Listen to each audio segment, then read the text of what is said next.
السلام علیکم ورحمۃ اللہ وبرکاتہ۔ میں ہوں قاری سید عبدالمنان۔ میں on line Quran cream teacher سے بات کر رہا ہوں۔ میں نورانی قاعدہ آپ کو پڑھا رہا تھا اور ابھی بھی پڑھا رہا ہوں۔ تو میں نورانی قاعدے میں تختی نمبر 4 پر پہنچا تھا اور تختی نمبر 4 چل رہی تھی۔ الف سے لے کر خا تک کی بحث ہوئی تھی کہ الف سے لے کے خا تک میں جو ورڈز ہیں ان کو کس طرح پڑھا جائے۔ اب میں کاف سے لے کر میم تک کو میں بیان کروں گا، کاف کس طرح پڑھنا ہے اور اس طرح بہت سارے الفاظ ہیں وہ کس طرح ادا کرنے ہیں زبر زیر پیش کے حوالے سے۔ قاف زبر قا، قاف زیر قی، قاف پیش قو، قا قی قو، کیف زبر کی، کیف زیر کی، کیف پیش کو، کہ کی کو۔ اب قاف کو موٹا کرنا ہے ہم نے اور کیف کو پتلا کرنا ہے۔ پڑھنا دونوں کو ایک جگہ سے ہے، ادائیگی دونوں کی ایک جگہ سے ہے، لیکن ان کو قاف کو موٹا کر کے پڑھنا ہے اور کیف کو پتلا کر کے۔ اور آگے جیم زبر جا، جیم زیر جی، جیم پیش جو، جا جی جو۔ شین زبر شا، شین زیر شی، شین پیش شو، شا شی شو۔ یا زبر یا زیر ی، یا پیش یو، یا ی یو۔ اب یہ جیم اور شین اور یا یہ دونوں ان کی ادائیگی ایک ہی جگہ سے ہے، تھوڑا سا اوپر نیچے سے کوئی تھوڑا سا فرق ہے، چینجنگ ہے۔ اور زواد بھی، زواد زبر زو، زواد زیر زی، زواد پیش زو، زو زی زو۔ اب زواد کو ادا کرتے وقت زبان جو ہے نا، زبان کی جو اوپر کی جو سائڈوں پہ کروٹیں ہیں دونوں سے جانب، دائیں جانب بائیں جانب، یہ اوپر کے داڑوں کے ساتھ کناروں کے ساتھ ٹیچ ہوگی اور زبان کا جو اگلا سرا ہے وہ کہیں ٹیچ نہیں کرنا، وہ خلا میں رکھنا ہے۔ تو اس طرح زواد ادا ہوگا۔ زواد، اب کئی لوگ جو ہے زواد کو دال پڑھ دیتے ہیں اور کئی جو ہے زواد کو زوا پڑھ جاتے ہیں، جس کو اردو میں زوئیں کہتے ہیں، تو یہ بھی غلط ہو جاتا ہے۔ اس طرح زواد اپنے علیحدہ مخرج ہے اس کا، تو اس کی بہت احتیاط کرنی پڑے گی اور اس کی پریکٹس کرنی پڑے گی۔ زواد زبر زوا، زواد زیر زی، زواد پیش زو، زو زی زو۔ لام زبر لا، لام زیر لی، لام پیش لو، لا لی لو۔ نون زبر نا، نون زیر نی، نون پیش نو، نا نی نو۔ ابھی ان کو ادا کرتے وقت، زبر زیر پیش کو ادا کرتے وقت نہ اتنا جھٹکا دینا ہے اور نہ ہی کھینچنا ہے، درمیانی حالت میں پڑھنا ہے، نرمی کے ساتھ پڑھنا ہے۔ رو زبر رو، رو زیر ری، رو پیش رو، رو ری رو۔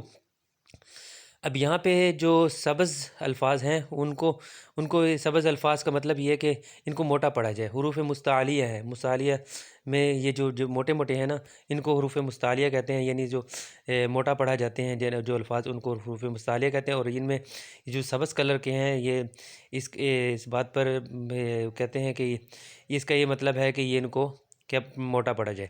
اور را زیر ری ہے جو اس کو پتلا پڑھا جائے گا۔ اور تو زبر تو زیر توی، تو پیش تو توی تو۔ اور تو کو موٹا کرنا ہے، تو توی تو میں۔ اور دال زبر دا، اس کی پریکٹس کرنی ہر لفظ کی، جب تک پریکٹس نہیں ہوگی تو یہ ہمیں نہیں آئے گا، ورنہ تو ہماری اپنی جو سادی زبان ہے اسی اردو والی لینگویج میں ہم پڑھیں گے، وہ پھر غلط ہو جائے گا۔ دال زبر دا، دال زیر دی، دال پیش دو، دا دی دو۔ تا زبر تا، تا زیر تی، تا پیش تو، تا تی تو۔ سوا زبر سوا، سوا زیر سوئی، سوا پیش سو، سو سوئی سو۔ اب سواد میں موٹا پڑھنا ہے اس کو۔ سواد ایک سین اور زا، یہ تینوں ایک جگہ سے ادا کرتے ہیں، ان کو سیٹی سی آواز نکلتی ہے اور صفیریہ اسی وجہ صفیریہ کہتے ہیں۔ اور ادھر اس تختی میں، حرکات والی تختی میں، ہر لفظ کو علیحدہ علیحدہ کر کے اس کی جگہ سے جو دوسرا جو اس کے ساتھ ملتا اٹیچمنٹ جو لفظ ہے اس کے ساتھ لکھ دیا ہے، تاکہ آسانی ہو جائے کہ کون سا مخرج کس کے ساتھ اٹیچ کرتا ہے۔ اس طرح انہوں نے ہر لفظ کو ایسے ایک دوسرے کے ساتھ ملا کے لکھا ہے۔ اب دال اور تا اور تو یہ اکٹھا ہے، ایک جگہ سے ادا ہوتا ہے، انہوں نے اکٹھا لکھ دیا۔ سواد سین اور زا یہ ایک جگہ سے ادا ہوتا ہے، انہوں نے اکٹھا کر دیا۔ لام نون رو یہ ایک جگہ سے ادا ہوتا ہے، اکٹھا لکھ دیا۔ اب سواد کو موٹا کرنا ہے، سواد زبر سو، پریکٹس کرنی ہے اس کی، اگر نہیں کریں گے پھر سین ہو جائے گا، سین زبر سین کی طرح اس کی آواز نکلے گی تو پھر غلط ہو جائے گا معنی اس کا، سین اور سواد ایک جیسا ہو جائے گا۔ سواد زبر سو، سواد زیر سوئی، سواد پیش سو، سو سوئی سو۔ سین زبر سا، سین زیر سی، سین پیش سو، سا سی سو۔ زا زبر زا، زا زیر زی، زا پیش زو، زا زی زو۔ اب زا میں آواز جو ہے زیڈ کی طرح جیسے نکلتی ہے نا، اس طرح زا میں ادا ہوگی، اور زا کو سی ٹی کی طرح نکالیں گے جس طرح صاد سین نکالتے ہیں۔ اب آگے لفظ ہے ضو، ضو زوئی جس کو اردو میں کہتے ہیں، ضو زبر ضو، موٹا کرنا ہے۔ زبان جو ہے نا، زبان کا جو کنارہ ہے اوپر کے ثنائے اولی کے کنارے کے ساتھ اٹیچ ہوگا، لیکن اس میں یہ ہوگا، اس کا لحاظ رکھنا ہے کہ اس کو موٹا پڑھنا ہے۔ ضو زبر ضو، ضو زیر ضی، ضو پہ ضو، ضو ضی ضو۔ آگے زال، زال بھی وہیں سے نکالنا ہے لیکن اس کو پتلا پڑھنا ہے۔ زال زبر زا، زال زیر زی، زال پہ زو، زا زی زو۔ سا زبر سا، سا پہ سا زیر سی، سا پہ سو، سا سی سو۔ فا زبر فا، فا زیر فی، فا پیش فو، فا فی فو۔ واو زبر وا، واو زیر وی، واو پیش وو، وا وی وو۔ با زبر با، با زیر بی، با پیش بو، با بی بو۔ میم زبر ما، میم زیر می، میم پیش مو، ما می مو۔ اب یہ پیچھے جو ہے یہ ضو اور زال اور سا یہ ایک جگہ سے نکالتے ہیں، ایک جگہ سے نکلتے ہیں، اس وجہ سے اکٹھے بیان کر دیے۔ اور اسی طرح فا اور واو اور با میم یہ ایک جگہ سے ادا ہوتے ہیں، اس کو شفویہ کہتے ہیں، ہونٹوں سے ادا ہوتے ہیں، تو اسی وجہ سے ان کو اکٹھا بیان کر دیا ہے۔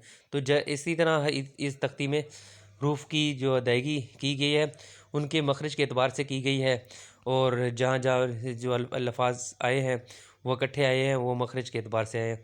تو اس طرح ہمارے لیے اس کو پڑھنے میں آسانی ہے، تو اس کی ہم پریکٹس کریں، مشق کریں، بار بار اس کو پڑھیں گے، اور جس طرح میں نے بتایا اس کے مطابق پڑھیں گے انشاءاللہ ہماری جو ہے پریکٹس اچھا ہو جائے گا، اچھا پڑھتے چلے جائیں گے، اور ہماری ہر تجوید کے اعتبار سے کمی پیشی دور ہوتی چلی جائے گی۔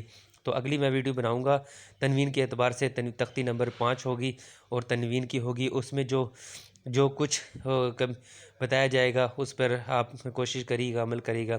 وآخر دعوانا ان الحمدللہ رب العالمین۔ میری ویڈیو کو سبسکرائب کیجئے، لائک کیجئے اور فالو کیجئے۔ سنیپ چیٹ میں بھی میری on line Quran cream teacher کی آئی ڈی بنی ہوئی ہے، اس میں بھی مجھے فالو کیجئے۔ اسی طرح تو اس طرح یہاں بھی بنی ہوئی ہے یوٹیوب میں، تو اس طرح آپ شیئر کریں، اور جس کو بھی جو بھی دیکھے گا اس کو انشاءاللہ آپ کو صدقہ جاریہ ہوگا۔